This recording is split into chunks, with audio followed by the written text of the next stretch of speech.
Hello जी, सभी को जय श्री राम, जय श्री कृष्णा, बोलो शंकर भगवान की जय। दोस्तों, आपको पता ही है कि आपका भाई 12 ज्योतिर्लिंग की यात्रा कर रहा है और यात्रा करते हुए अभी पहुंच गया गोपी तालाब पे। देखते हैं गोपी तालाब में क्या है और कैसा है। मेरे सहपाठी जो है आज शिवम भाई जी, जय सिया राम, जय सिया राम, जय श्री कृष्णा। मेरे सहपाठी शिवम भाई और मैं, शिवम भाई की साइकिल ये है, अपनी ये है। यात्रा करते हुए अभी पहुंच चुके हैं गोपी तालाब।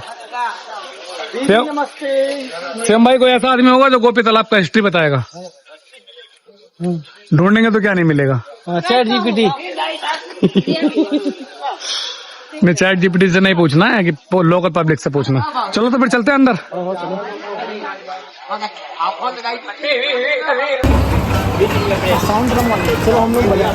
तो अभी प्रवेश द्वार उधर है और ये कुछ ऐसी मार्केट है, यहाँ दुकानें हैं।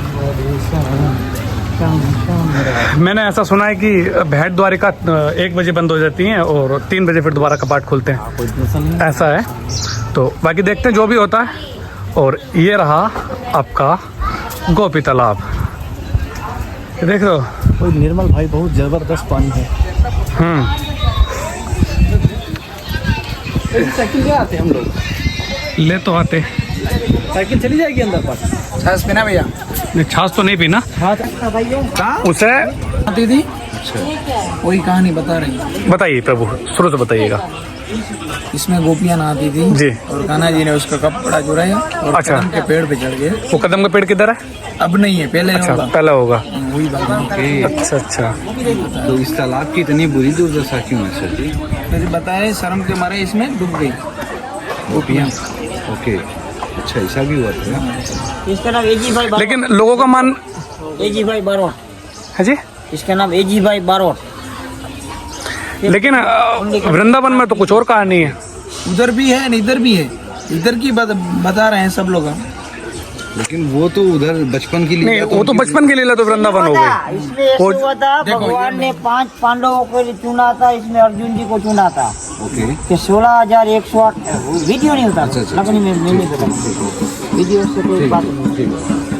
भगवान ने 5 पांडवों में से एक सखा बना था अर्जुन जी को। अर्जुन जी को मथुरा से भगवान का बेटद्वार का घर देखने के लिए बुलाया। सारी गोपियों को वहाँ से लेके यहाँ अपना घर दिखाते बेटद्वार का। जब रास्ते में तालाब आया, इस तालाब का निर्मल पानी देके सारी गोपियाँ इस तालाब के अंदर में नहाने गिरी। तब दोनों हाथ से भगवान ने काबा लोग जाति उत्पन्न किया। कोई भील जातों ने गोपिया का वस्त्र हरण करके चले गए। तो गोपिया बोली हम स्त्री है, हम कैसे बाहर निकले। तो इस शर्म की मारी इस तालाब के अंदर में समा गई। ये पीली मिट्टी बन गई। ये पीली मिट्टी हर जगह 5 किलो के एरिया में से पीली मिट्टी निकलती है, सबका रोजगार चलता है। इससे पीली मिट्टी से गोपी चंद माना जाता है।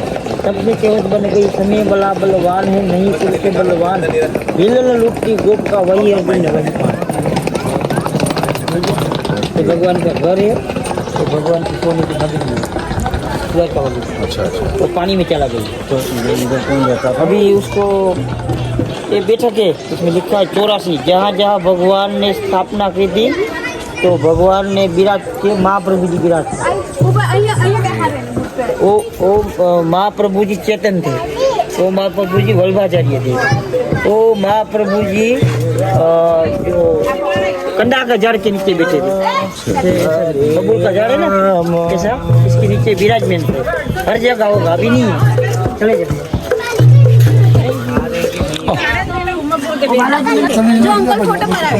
आजा इधर आओ। नाम बताओ बेटा, क्या आपका?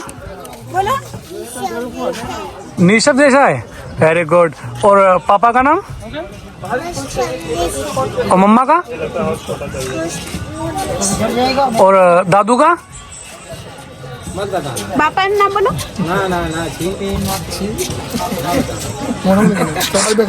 क्यों बेइज्जती कर रहा है वीडियो की यार?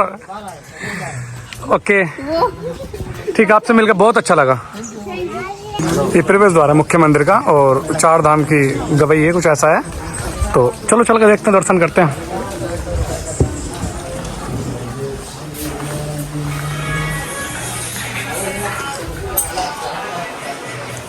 ये कुछ प्रभु जी की झांकी है इस प्रकार। मैं आपको एक बहुत अद्भुत चीज़ दिखाता हूँ, जो कहते हैं ना कि पानी में तैरने वाला पत्थर, वही है। ये देख रहे हो, पानी में तैरता है और ये सच में पत्थर है। मैंने ये देखो, इस पर राम लिखा हुआ भी है। चलो किसी और बड़े जगह चल के दिखाता हूँ। ये गोपेश्वर महादेव है जो वृंदावन में भी हैं और यहाँ पे भी हैं। और ये मंदिर का मुख्य दरवाज़ा, जूते चप्पलें उतारने के लिए बोल रखा है इन्होंने, लिख भी रखा है और उतारने भी चाहिए। बढ़िया बढ़िया बनाओ।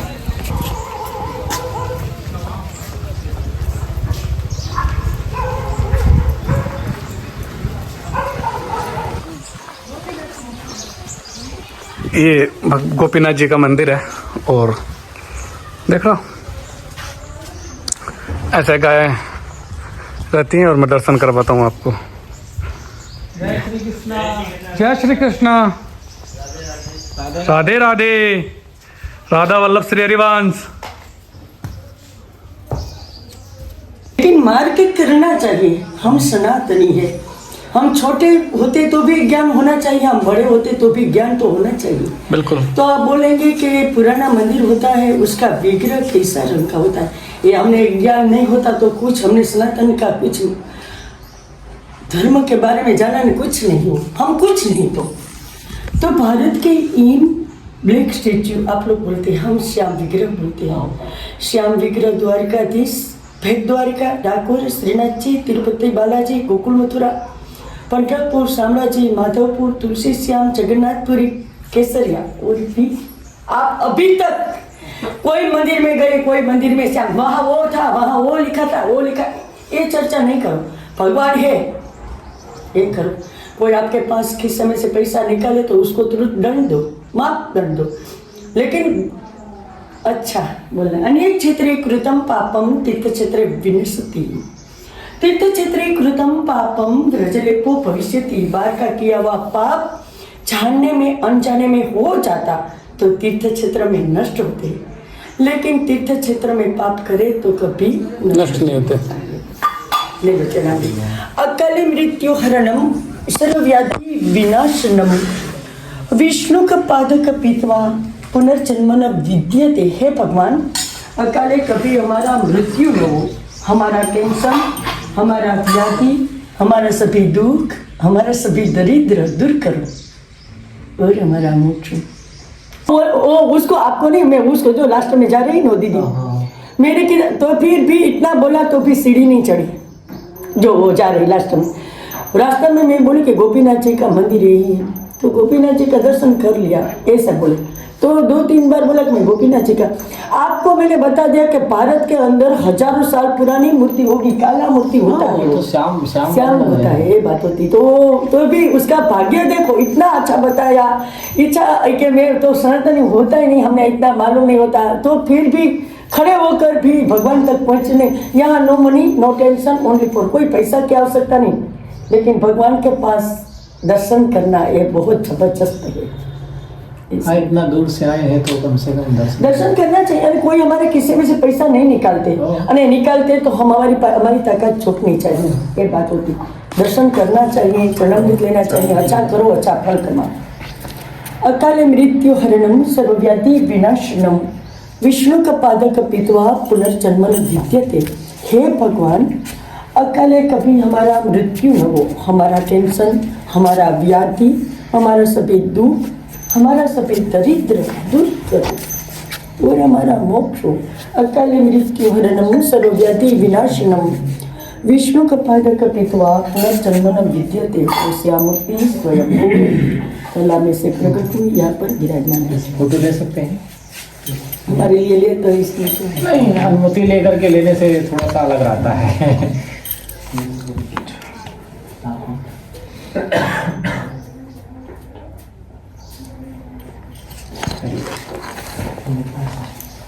ये बड़ी शांति लगी आपकी बात सुनकर ना। यहाँ हमारा पापा था, ये बहुत था, चिकित्साचार्य था, बहुत उसने इसके ऊपर हेलो भाई, सभी को जय श्री कृष्ण, जय श्री राधे।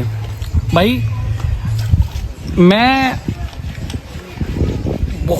मेरा बहुत लोगों से पूछा, सबसे अलग अलग तरीके का, हर एक किसी का अलग अलग मत था गोपी तालाब के लिए। लेकिन जो मुझे पता लगा और जो मैंने अपने बुजुर्गों से सुना, वो ये सुना कि गोपी तालाब में जब कृष्ण भगवान मथुरा में थे, वृंदावन में, सॉरी, वृंदावन के बाद ये द्वारिका के धीश बने, मतलब द्वारिका के राजा बने। जब राजा बने तो इनके एक मित्र हुआ अर्जुन जब महाभारत का युद्ध समाप्त हुआ और जब समाप्त होने के बाद ये घर आए अपने, तो इन्होंने आकर बोला, अर्जुन ने बोला कि प्रभु मैं आपकी एक बार द्वारिका देखना चाहता हूँ। प्रभु ने बोला हाँ ठीक है चलो, क्योंकि परम मित्र थे और भाई भी थे। तो जब वो द्वारिका दिखाने के लिए लाते हैं तो वो कोई आदमी बोल देता है कि अरे यार ये तो कृष्णा है, ये तो मतलब खुद तो राजा है, सोने की लंका में रह भी सकता है, कैसे भी कुछ भी कर सकता है।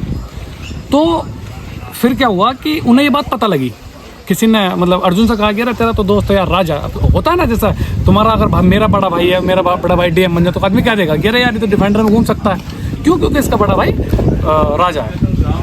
वैसे कृष्ण भगवान के साथ हो, कृष्ण भगवान ने विश्वकर्मा भगवान को बोला कि मुझे ये नगरी, मतलब इस नगरी में नहीं रहना और इस नगरी को गायब करो और दूसरी नगरी लाओ। तो लोगों का कहना है कि सोने की द्वारिका थी वो समुद्र के अंदर चली गई। फिर उसके बाद एक घटना और घटती कुछ दिन बाद की, कुछ लोग कह देते हैं कि ये पहले तो राजा था, पहले बर्बाद करके अभी इसने चांदी की बनवा ली है। फिर उसने चांदी की बनवाई, कृष्ण भगवान ने चांदी की बनवाई वो द्वारिका। तो चांदी की बनवाई तो किसी ने फिर बोला, तो फिर उनके कान में बात पड़ी। जब कान में बात पड़ी तो उन्होंने बोला कि इसे चांदी की भी हटाओ।